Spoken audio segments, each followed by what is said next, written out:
और उसी तरीके से रेफ्यूजी वेलफेयर के स्कीम्स को हम लॉन्च करेंगे।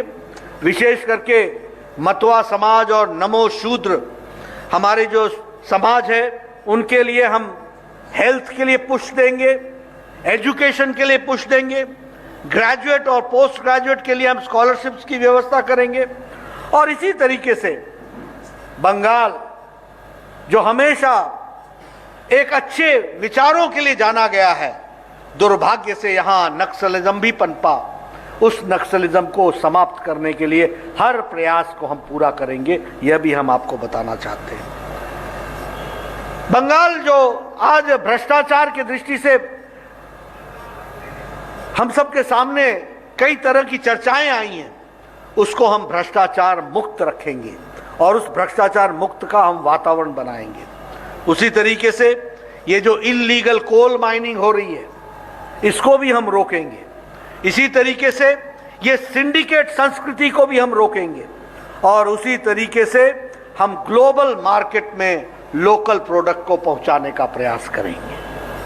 ग्लोबल मार्केट में लोकल प्रोडक्ट पहुंचे। बंगाल का अपना हुनर जिसको हम आजादी के पहले से जानते थे, आज वो सारे का सारा हुनर उसको कुंठित कर दिया गया, उसको रोक दिया गया, उसको समाप्त करने की कोशिश की गई है।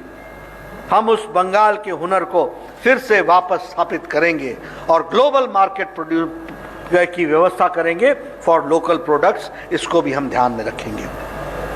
मित्रों, जहां तक बंगाल के कल्चर का सवाल है, we are all emotionally involve. Bengal का कल्चर एक संस्कृति जिसने देश दुनिया को एक नई ताजी हवा दी। जब मैं विवेकानंद जी की बात करता हूं, जब मैं रविंद्रनाथ ठाकुर जी की बात करता हूं, जब मैं बंकिम चंद्र चटर्जी की बात करता हूं, जब मैं ईश्वरचंद्र विद्यासागर जी की बात करता हूं, ये सब लोग ऐसे थे, श्यामा प्रसाद मुखर्जी की बात करता हूं, ये सब ऐसे थे जिन्होंने बंगाल की धरती से जरूर जन्म लिया हो, लेकिन उन्होंने देश को दिशा दी, संस्कृति को दिशा दी, दुनिया को दिशा दी। ये हमको समझना चाहिए और इसलिए उस कल्चर को हम स्थापित करने का प्रयास करेंगे। मैं आज जब अच्छी अच्छी बातें कर रहा हूं तो मैं राजनीतिक बातें करके वातावरण दूषित नहीं करूंगा, लेकिन अगले भाषणों में मैं बताऊंगा, जब मैं परिवर्तन यात्रा की समाप्ति पर जाऊंगा तो मैं वहां चर्चा करूंगा कि ये संस्कृति थी बंगाल की और उस संस्कृति को कहां ला करके खड़ा कर दिया, आज किस मोड़ पर ला करके खड़ा कर दिया। मित्रों, इसको रिवाइव करना हमारी जिम्मेवारी है। The pride of Bengal has to come back, that Sonar Bengal has to come back, that Bengal which led the country that has to come back. और उसके लिए हम प्रयासरत होंगे, यह हम आपको जरूर कहना चाहते हैं। उसी तरीके से अगर हम बात करें किसानों की, आज ये धरती यहाँ की जो इसकी उर्वरकता है, जो इसकी कैपेसिटी है, उसका उपयोग नहीं हो रहा है। जितनी धरती हमारी एलुवियल है उतना ही इसकी यील्ड होनी चाहिए, वो यील्ड नहीं हो रही है। जितना इसका इरिगेटेड लैंड होना चाहिए वो नहीं है, और जो किसानों को इसकी कीमत मिलनी चाहिए वो नहीं मिल रही है। मित्रों, क्रॉप का सही दाम मिल सके किसानों को, इसके लिए हम प्रयासरत रहेंगे और यह हमारी कोशिश रहेगी कि हम इसको प्रयास करें। जब मैं आपसे सुझाव मांगता हूं तो मैं किन बातों के लिए सुझाव मांगता हूं? आपसे मैं सुझाव मांगता हूं कि यहां पर आर्थिक जगत में पुश कैसे दिया जा सके। अगर ब्रिटिशर्स ने आकर के बंगाल को देखा कि this is an industrial town, this is an industrial area, यहां पर इंडस्ट्री का विकास की संभावनाएं हैं, उसके बाद जिस तरीके से इंडस्ट्री फ्लश की, जब आजादी मिली तो बंगाल इंडस्ट्रियल एरिया की दृष्टि से किस तरीके से आज बढ़ा था, और आज धीरे धीरे पिछले 60-70 सालों में एक एक इंडस्ट्रीज ने अपनी इन्वेस्टमेंट यहां से हटा ली। ये सूखा पड़ गया। हमको विचार करना पड़ेगा कि ये क्यों हुआ और इसको हम कैसे रिवाइव कर सकते हैं।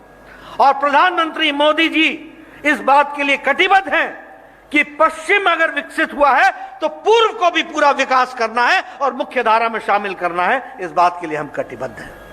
इसलिए हम कैसे इंडस्ट्रियल पुश दे सकते हैं, कैसे हम एग्रीकल्चर पुश दे सकते हैं, कैसे हम इकोनॉमिक पुश दे सकते हैं, और कैसे हम स्वास्थ्य के दृष्टि से, मुझे दुख होता है, मैं स्वास्थ्य मंत्री था, यहां डेंगू फैला, हमको डेंगू की रिपोर्टिंग ही नहीं दे रही थी सरकार। यहां लोग डेंगू से जाने गंवा रहे थे। मैं स्वास्थ्य मंत्री की दृष्टि से ममता जी से पूछता था, give me the reporting of dengue.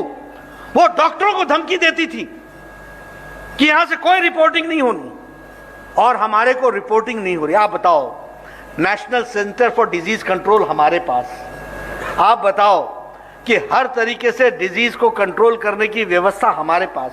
मैं टीम भेजना चाहती हूं, मैंने टीम भेजी थी, अभी कोरोना में भी टीम भेजी थी, आपने उनको गेस्ट हाउस से बाहर नहीं निकलने दिया।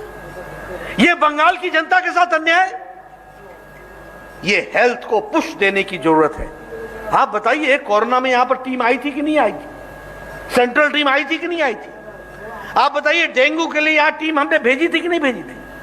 आपने उनको एक तरीके से कैद कर दिया रेस्ट हाउस में और सर्किट हाउस में, और वो भी सेंट्रल गवर्नमेंट के सर्किट हाउस में, सेंट्रल गवर्नमेंट के जो संस्थान है उनके गेस्ट हाउसेस में, और कहा आप आराम करो और जाओ वापस, हम आपको कोई रिपोर्टिंग नहीं करेंगे। मित्रों, मैं आपसे हेल्थ के दृष्टि से सुझाव चाहता हूं। आयुष्मान भारत तो हम लागू करेंगे ही करेंगे, लेकिन बंगाल, अगर बंगाल हेल्थ में पिछड़ा रहेगा तो देश कैसे आगे बढ़ेगा? इसलिए बंगाल को हेल्थ के दृष्टि से भी पुश देने की जरूरत है। और मैं देखता हूं, देखिए, मैं हिमाचल का रहने वाला हूं, मेरे यहां लोग नैना देवी घूमने आते हैं, मेरे यहां लोग ज्वाला जी घूमने आते हैं, मेरे यहां लोग चामुंडा देवी घूमने आते हैं। ये सब शक्तिपीठ है। छोटा सा प्रदेश, रिलीजियस टूरिज्म। और बंगाल जहां हर शहर, हर गांव किसी न किसी टूरिज्म के, रिलीजियस टूरिज्म से जुड़ा हुआ है, तब भी यहां टूरिस्ट नहीं आ पा रहे हैं। हमको इस पर सुझाव चाहिए, हम कैसे रिलीजियस टूरिज्म को बढ़ा सकते हैं। बंगाल में जिस तरीके का सांस्कृतिक और जिस तरीके का हमको यहां पर पूजा पद्धति की दृष्टि से जो दृष्टि मिली है, उसको हम कैसे बढ़ावा दे सकते हैं। काली पूजा, दुर्गा पूजा देश भर में जानी जाती है, वो बंगाल के नाम से जानी जाती है, उसकी आइडेंटिफिकेशन बंगाल के साथ होती है, और बंगाल उससे वंचित रह जाए, ये हम कभी बर्दाश्त नहीं करेंगे। इसलिए मैं चाहूंगा कि ये सुझाव भी आए और बंगाल रिलीजियस टूरिज्म में भी आगे बढ़े। इसी तरीके से हम उसको बढ़ाने का प्रयास करेंगे। आप देखिए, चाय के बागान, आप बताइए, दुनिया में चाय के बागानों की दृष्टि से हम लोगों ने सारी चीजों को देखा है कि नहीं देखा है, और हमारा नाम है कि नहीं है? प्रधानमंत्री मोदी जी ने 1000 crore rupees for the people of the tea gardens के लिए दिया है। हमको सुझाव चाहिए, चाय बागानों में काम करने वाले लोगों के बच्चों की शिक्षा कैसे उत्तम हो सकती है, उनका स्वास्थ्य उत्तम कैसे हो सकता है, उनको नौकरियों में समावेश कैसे किया जा सकता है, उनको चाय के बागानों में काम करते हुए अच्छी सुविधाएं कैसे दी जा सकती हैं। 1000 करोड़ हैव बीन गिवन इस बजट में, 1000 करोड़ रुपए। सुझाव चाहिए कि वह धरती पर कैसे लगे और कैसे वो कट मनी से बचे, इसकी भी हमको सुझाव चाहिए। यह भी हमको चिंता करने की जरूरत है। कैसे टोलाबाजी से बचे, इसकी भी हमको चिंता करनी चाहिए। इसके बारे में भी हमको बचाव करना चाहिए, और रास्ता आप ही बताएंगे, क्योंकि कट मनी आपको ही देना पड़ता है, उसको कट आप ही करेंगे। इस बात का भी हमको सुझाव चाहिए होगा। ये मैं आपसे जरूर शेयर करना चाहता हूं। मित्रों, अगर मैं बात करूं केंद्र सरकार की योजनाओं की, आप देखिए, अगर स्वच्छ भारत अभियान हमने लागू किया तो लोग हंसे, क्या प्रधानमंत्री मोदी जी लाल किले के प्राचीर से स्वच्छता की बात कर रहे हैं। मित्रों, 11 crore toilets have been constructed in last 6 years। 11 crore, 11 crore toilets बने हैं, और वेस्ट बंगाल में 1.4 करोड़ बने हैं। Do you know what is the meaning of these toilets? Number 1, it is the empowerment of women. आप सोचिए, हमारी बहनों को गांव में अपने दैनिक नित्य क्रम के लिए सूर्योदय और सूर्यास्त का इंतजार करना पड़ता था। एम आई राइट? क्या मैं सही बोल रहा हूं? क्यों? क्योंकि वो बाहर जा नहीं सकती थी। आप बताइए 1,40,00,000 टॉयलेट्स वेस्ट बंगाल में बने, 11 करोड़ देश में बने, और 11 करोड़ में अगर 1,40,00,000 बंगाल का हिस्सा है तो आप समझ सकते हैं कि महिलाओं के साथ कितना अन्याय हो रहा था।